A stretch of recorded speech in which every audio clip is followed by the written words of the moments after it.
talking about Anthem because I read an interesting article today that Anthem is influencing far more at Bioware than we thought. Because we've heard reports from VG 24/7 that new Dragon Age and Mass Effect titles will be heavily influenced by Anthem, says Bioware, kind of to tell further stories through updates and DLC. To discuss this, I'm joined once again by Russell and Jordan. So basically, it looks like they're adding a very live game focus to their traditional single-player focused games. I mean, it just reeks of EA, doesn't it? It just sounds like EA, its entire focus. It's like, that is what they want. They want live services. They want the ability to market and keep people coming back again and again and again and make as much external money as possible from it. And it basically comes to zero surprises that that's what they want to do. The impact it'll have on their games, I don't entirely know, but I mean, it's immediately like feels dodgy when like the experience used to be like, you know, you can interact with every character, you can get every weapon, you get whatever. Now it's like, to get that stuff, you're probably gonna either have to play for way more than everyone else, or you know, pay for it or whatever. Yeah, or wait for the content to be added because they'll have like events and stuff that are time gated, like giving you reasons to come back to this game. And that's the biggest issue with games that evolve over time. Your time doesn't revolve around this game. You're going to miss out.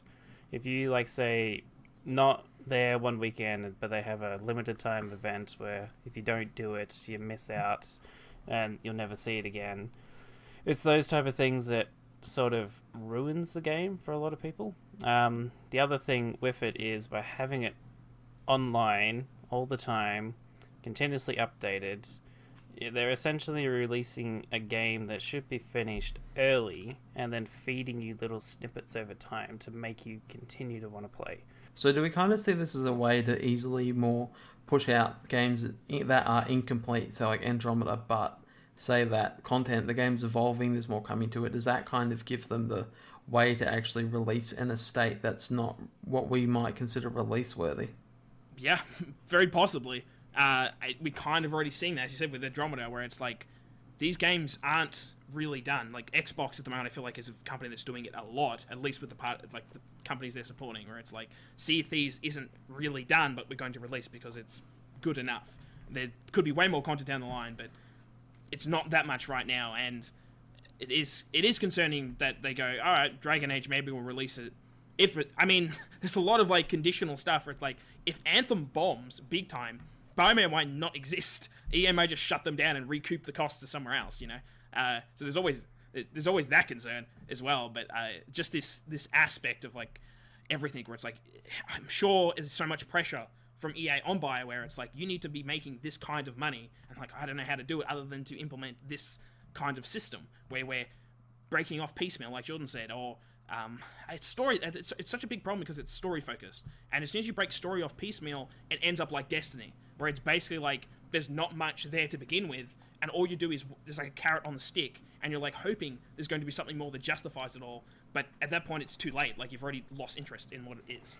Yeah. Basically, I'm getting to the point with games like this that when they release, you don't necessarily want to buy it off the bat like you normally would when a game comes out. You're like, okay, I'll give it like another year and then I'll play it because I know it'll be finished then. But all the hype for it's gone by then, and everyone else has played it.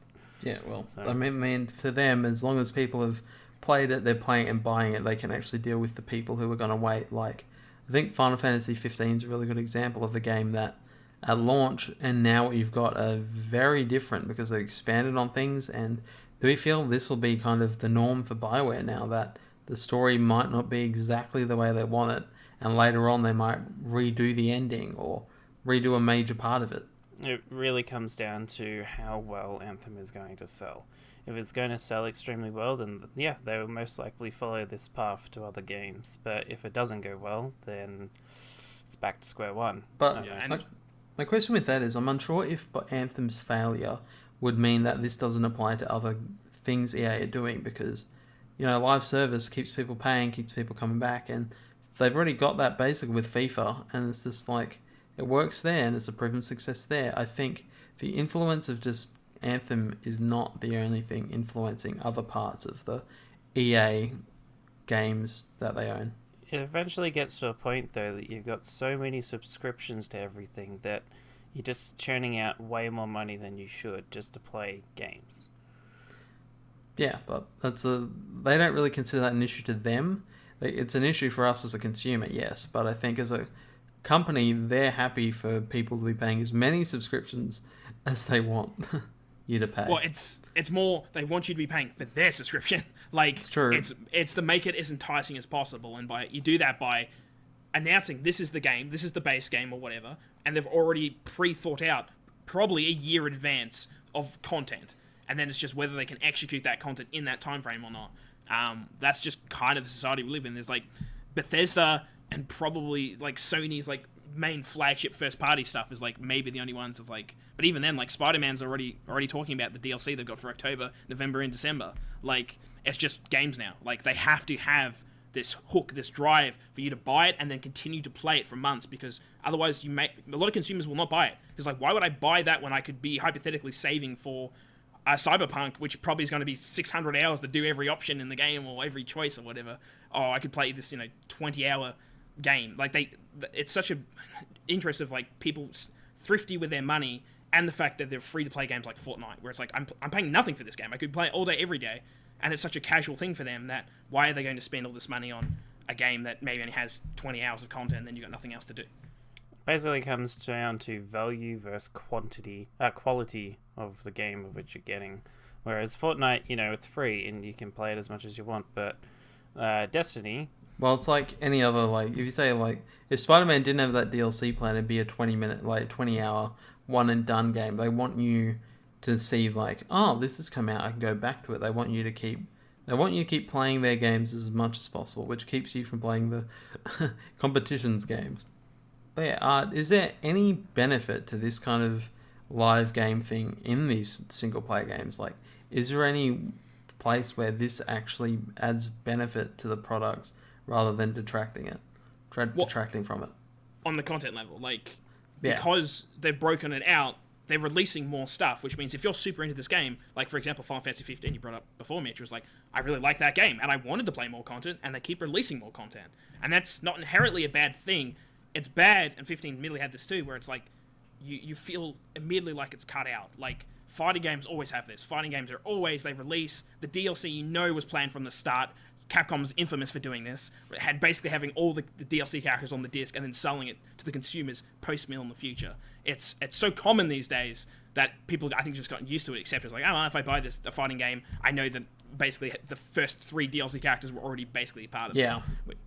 It's sort of like the whole on-disc DLC dilemma we used to see last generation, where it's kind of like, this kind of raises that same question. It's just like, if this is already ready and it's already on the disc, why don't include that from the start?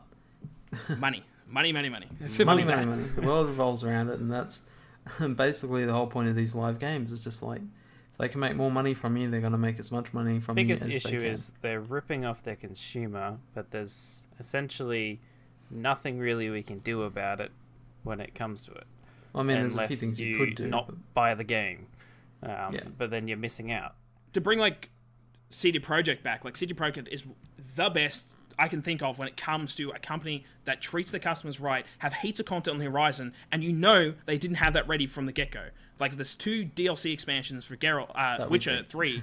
We knew they were going to do them. Like, they said there was going to be DLC expansions, 2 of them. But the time it took for them to do it, and the new assets and the new environments and everything done there, there's no question that was out of passion that they did those content over time. Shovel Knight's another one that comes to mind, where it's like, this isn't like cut off the disc, ready for later. It's, we are doing this for you because you love our game and you want to experience more of it.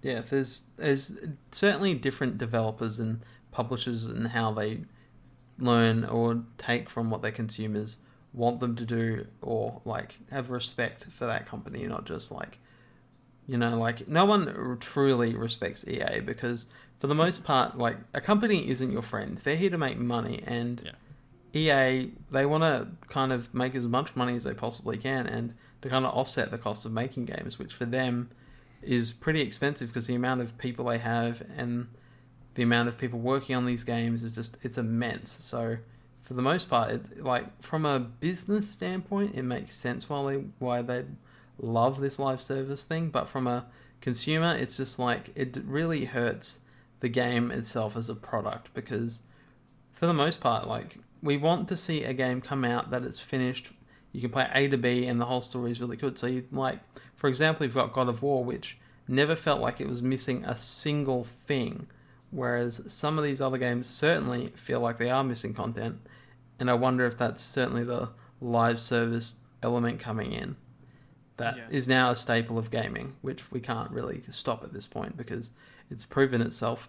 But yeah, it's sort of interesting to see this kind of sneaking its way into games. And we've spoken about Cyberpunk, which I don't feel will have any of this, because like, you've got CD Projekt, who they make games that are well worth the money, DLC that actually is worth the money, and they have GOG.com where they actively put out all these old games. So you can see that they as a company have really positioned to like their pro-consumer, where EA can't really say that about them.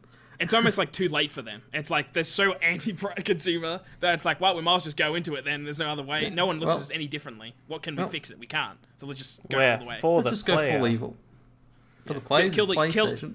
Kill the younglings. Go all the way. And on that bombshell, thank you so much for watching. Hopefully we'll see you again, and goodbye.